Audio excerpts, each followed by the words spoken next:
"I've been demoted at work," he announced somberly upon arriving home. "What?" I nearly spilled my tea in shock.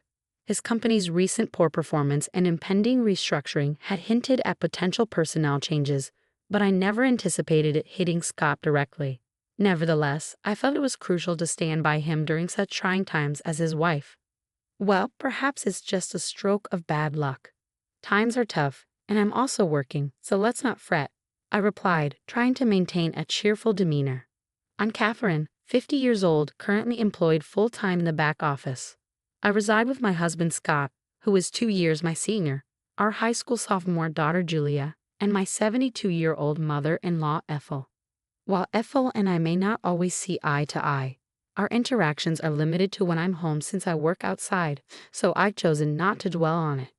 To my daughter, I advise, your dad is feeling a bit down because of the demotion, but let's try to carry on as usual around him." However, Scott began to unload his frustrations, and as the saying goes, people often vent their frustrations on those closest to them, those they trust the most. And unfortunately, I became the recipient of it all. The following day, while cleaning the hallway on my day off, he passed by and suddenly remarked, "You've put on weight since we got married, haven't you?" "Huh? Well, I'm 50 after all. Even the gynecology pamphlets mention that women tend to gain weight around menopause. But according to my company's health checkup, I'm not overweight," I retorted. Then came his heartless words, "Forget the health checkup. Your figure is too unsightly. You're just being lazy. If you're overweight, I'm embarrassed to be seen with you and your barrel-like figure." His sudden cruelty left me speechless, and as he added, "ugly," before retreating to his room and locking the door, I was left bewildered.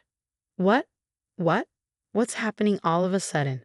I pinched my own side in disbelief. I can pinch it. When I squeeze it between my thumb and forefinger, it fits snugly, and I can tell that I've gained more than enough. But why now all of a sudden? It felt like an arrow had pierced me unexpectedly, the shock so intense that I even forgot I was holding the magician wiper in my hand, which then slipped and clattered loudly to the hallway floor. From that day onward, Scott's treatment of me grew increasingly harsh. To exacerbate matters, my mother-in-law seemed to have overheard the argument from that weekend and decided to intervene. Then tensions escalated further. As I ascended the stairs with a basket of laundry, intending to hang the clothes, my mother-in-law awaited me not at the bottom, but at the top of the stairs. She would make remarks like, "Oh, how dreadful. If only you weren't so overweight, we could pass each other on the stairs. I wouldn't have to wait here because your obesity restricts the space for both of us." Moreover, during dinner, when I served fried chicken, she'd comment, "Isn't this what's contributing to your weight gain?" and promptly remove my plate. Instead, she'd suggest that only the three of us who weren't overweight should eat.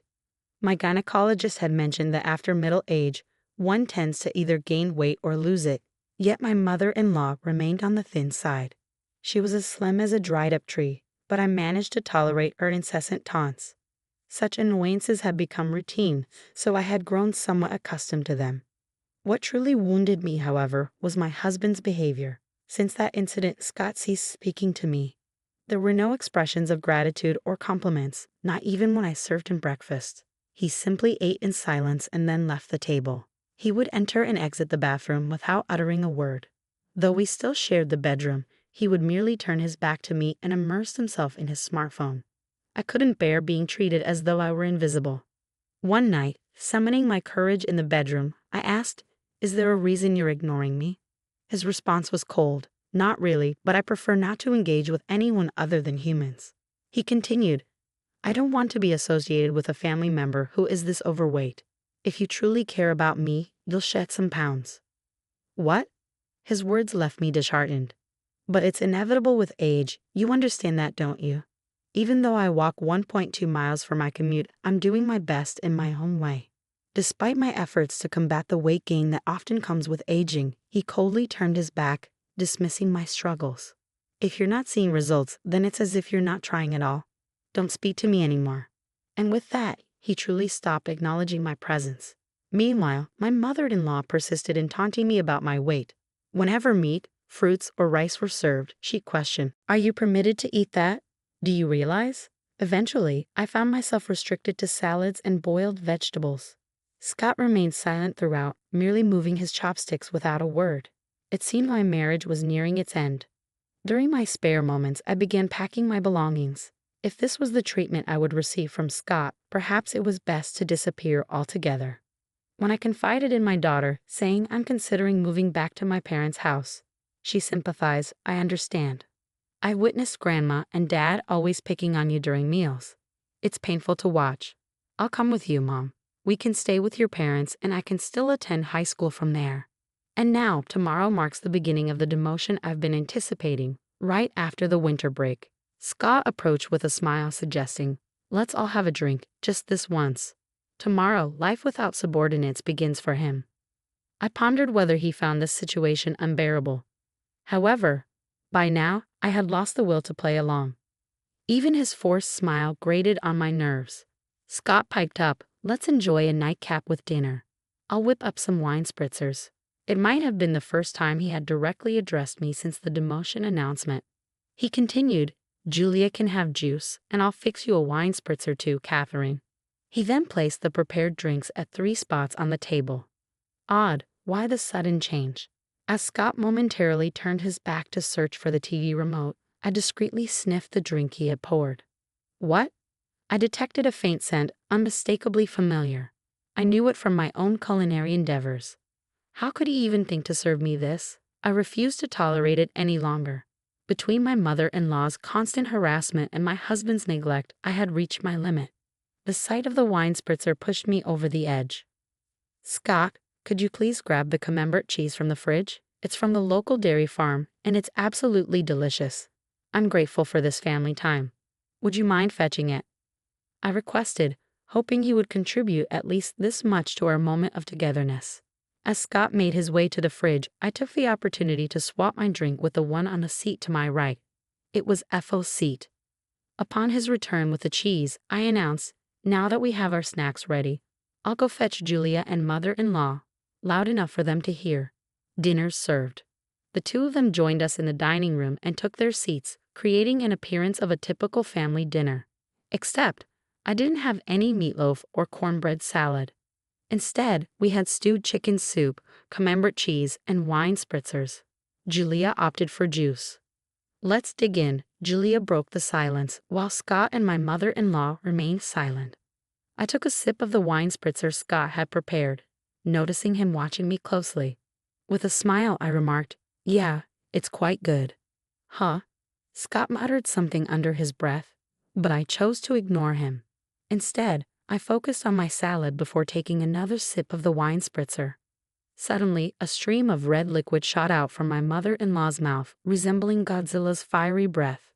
Wait, Grandma, what happened? My daughter exclaimed, rising from her seat in surprise. Some of the liquid splattered onto her salad. Did you choke? Are you okay? Julia quickly fetched a towel and returned, offering it to my mother-in-law, who wiped her mouth. However, her reaction was one of disbelief. What? What is this? Grandma, your mouth, it looks like spicy cod roe, my daughter observed, growing increasingly concerned. Hey you! He put it in my drink. My mother-in-law shrieked, attempting to grab me, but I coldly brushed her hand away. It wasn't me. Scott made it, I stated firmly.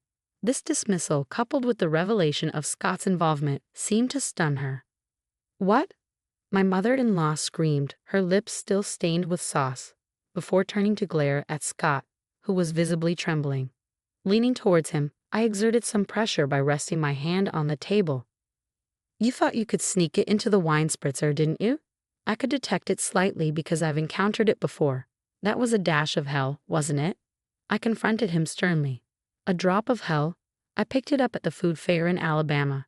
It might not be as renowned as death sauce, but with its subtle lime undertones, I found it more appealing for its homely flavor, I explained. That hint of lime was what I detected, indicating he had added a significant amount to the drink.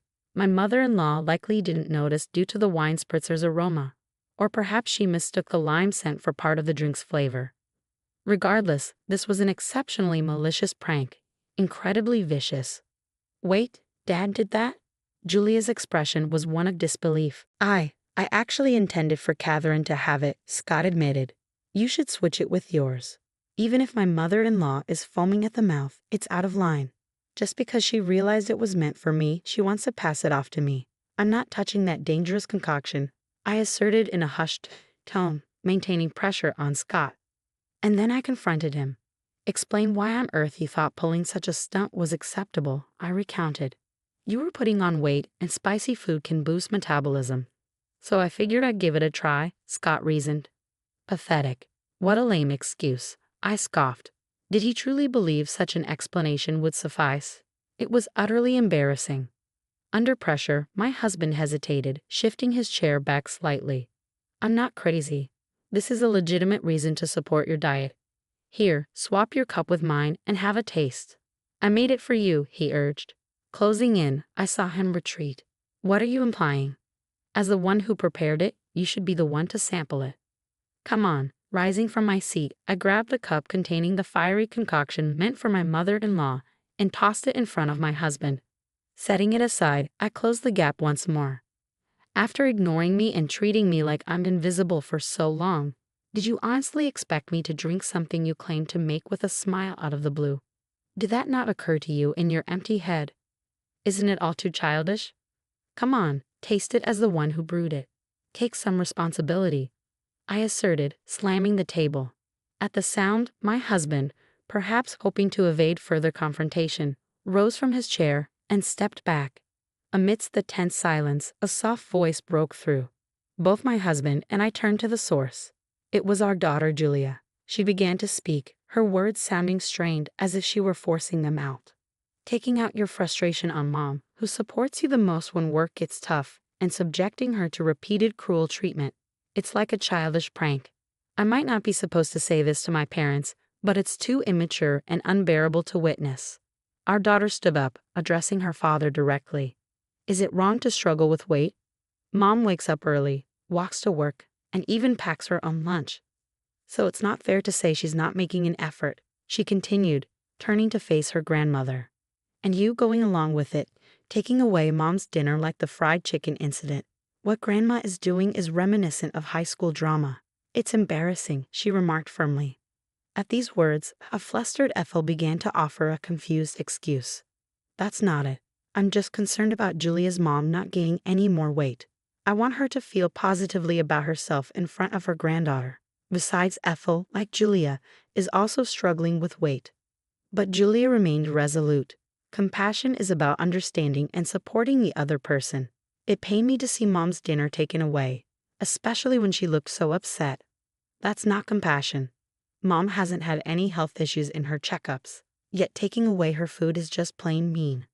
Ethel fell silent, and it appeared Julia was finished addressing her for the time being. She turned her attention back to her father. Mom goes to the gynecologist regularly and stays active, yet Dad just brushes her aside because she's gained a bit of weight. What's up with that? His indifference creates such tension in the house. Can't you see it? Even Colonel Sanders and Aunt Stella from the cookie ads are on the plump side. Ever heard of happy weight? If Mom becomes a lovely grandmother like Aunt Stella as she gets older, I'd be overjoyed. When I have kids and she's a grandma, wouldn't it be wonderful to say, Mom, you've reached some happy weight and share a laugh? That's my dream. Please don't ruin it for me, she stated matter-of-factly, her gaze icy. Despite their blunt delivery, her words warmed my heart like hot milk with cookies. It was pitiful to witness a father admonished by his own daughter. And one more thing, she addressed her father directly. If you're going to disregard someone because of weight gain from aging, remember, with your receding hairline, you could easily be overlooked yourself. The tension in the room was palpable. Her sharp words left a chill in the air, making the living room feel as cold as ice. It seemed she had said all she needed to. Afterward, she turned to me. That's enough, Mom. It's time to let it go. It'll be better for you. Her words caught me off guard. Let it go. Yes, I should let it go. As I mentioned earlier, my dream is to see you holding my child, saying you've gained some happy weight and sharing a laugh. For my sake, I want you to be happy because that's part of my dream. So please, let it go. Be happy and fulfill my dream. Her words filled my heart with warmth. Each word she spoke brought me such joy that I no longer cared about being ignored by my husband, the fat shaming from my mother-in-law, or the drink incident. Warm tears streamed down my cheeks. Yes, you're right. I agreed, my vision blurred with tears. Come on, Mom, she patted my back gently, urging me forward. Oh, okay, I mumbled as I fetched a document I had been concealing for some time. What? My husband exclaimed, startled. After enduring a month of being ignored, I reached a decision. I have my bags packed. Let's go our separate ways, I declared, presenting the divorce papers with only my name written on them. I just wanted you to lose some weight. If you had slimmed down as I asked, I would have been satisfied. It wasn't until Julia pointed it out that I realized it was venting. But since you didn't shed any pounds, I thought I'd torment you further. I didn't mean for it to. I didn't expect this outcome, my husband confessed, panic creeping into his voice. Those who fail to notice until things escalated are the ones acting incredibly immature, Julia retorted sharply. Living without her beloved granddaughter is no laughing matter for my mother-in-law, Ethel interjected softly, her voice as gentle as stroking a cat. Julia, dear, you wouldn't want to keep living with us, your grandmothers. Julia shut down Ethel's plea with a firm refusal. I decline. I no longer wish to share the same space as people who behave like middle schoolers. Wait, okay, hold on. I understand. I'll taste it, as you suggest. I'll take responsibility as the one who prepared it, Scott conceded, picking up the glass before him and downing its contents in one gulp. Scott, much like Ethel earlier, ejects a stream of the red liquid from his mouth, leaving him with a set of lobster-like lips. There, see. I took responsibility, didn't I, Julia? Scott proudly declares. Julia captures a picture of them both with their lobster lips on her phone and remarks, "You both are so ridiculous. Mom, let's go," before swiftly exiting the living room. Yeah, I'll follow her lead, I agree. Left behind is a dinner table splattered here and there with the wine cocktail mixed with a drop of hell, along with a husband and mother-in-law sporting red lobster lips. I returned to my parents' house with Julia. Upon explaining the situation at home, both my mother and father are enraged and decide to confront Scott and Ethel. They return with the divorce papers, and I ultimately end up getting divorced. My ex-husband Scott's career hits rock bottom, with no notable achievements in his remaining years. It turns out he had a habit of ignoring issues he disliked, even with his subordinates, which ultimately led to his demotion, a revelation I only recently discovered. Meanwhile, my ex-mother-in-law Ethel, who had been difficult and seldom ventured outside, finds herself in a stalemate within their two-person household. Eventually, I received a call saying, "Things wouldn't be so dull if you and Julia were here." This sentiment is underscored by the 17 years that passed since Julia was born and we lived together. Please come back, I'll stop ignoring you. But I won't be returning. Enjoy indulging while you can. Once you have grandchildren, you'll have more physical work to do, my mother jokes with a smile. That's a good point. Today, like every day, I'm walking to work. Along the way, my boss drives by and stops the car, offering, "Need a ride?" "No, thank you, I'm sticking to my diet." "Just get in, Catherine," he insists. "I found a new boyfriend," I announce proudly. Both of us have experienced divorce, which has strengthened our bond and mutual understanding. Dieting is great and all, but being late would pose a problem, he mentions as he drives. "I've never been late before," I retort, puffing up my cheeks defensively. He glances at me and gently pokes my puffed-up cheek with his finger. "Give me the time you saved by riding in the car today for our conversation," he says with a playful smile, ever the chatty boyfriend.